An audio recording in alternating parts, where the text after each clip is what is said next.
I'll never forgive them. They ruined my childhood. But as they began praying for that parent, not because they felt like it, but because God commands it, something began to change.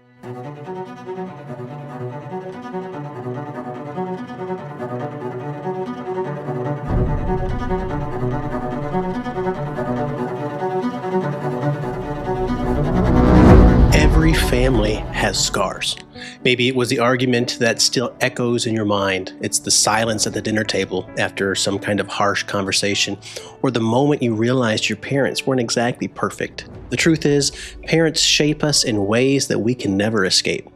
And if we don't deal with these things God's way, the pain can only grow. But here's the hope. God shows us how to honor our parents, even when it's difficult. And when we do, God promises us a blessing.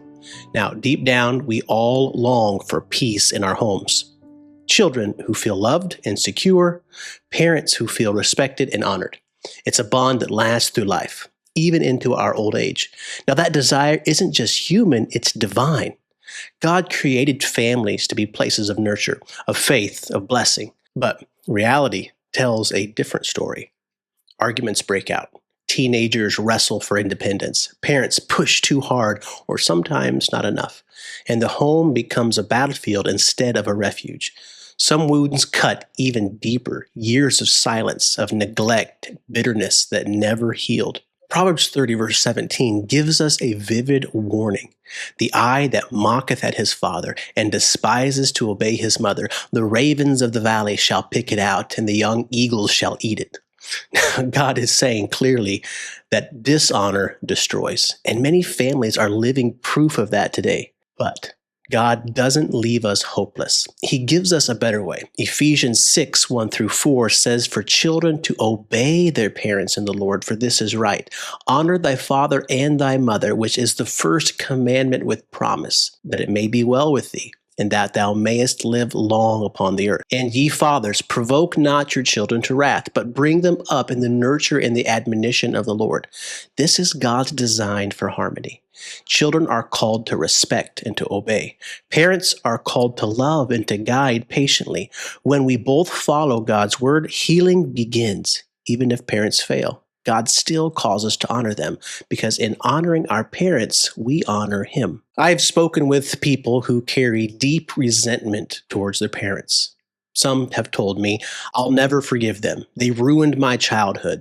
But as they began praying for that parent, not because they felt like it, but because God commands it, something began to change. Their heart softened. Bitterness began to break. And over time, they said, "It didn't fix everything in my family, but it fixed something in me." And that's what God does. He changes us first, and often that begins to change the family as well. You see, when we follow God's way, families can be transformed. Instead of bitterness, we find forgiveness. Instead of rebellion, we find cooperation. Instead of distance, closeness. Colossians 3 talks about we forbear one another and forgiving one another, even as Christ forgave you, also do ye. And above all these things, put on charity, which is the bond of perfectness. You see, love is the glue that holds a family together, and God attaches a promise to honoring our parents, that it may be well with thee, and that thou mayest live long upon the earth. Honoring our parents doesn't just bless them, it blesses us as well. So here's the challenge. This week, take one step to honor your parents, just one.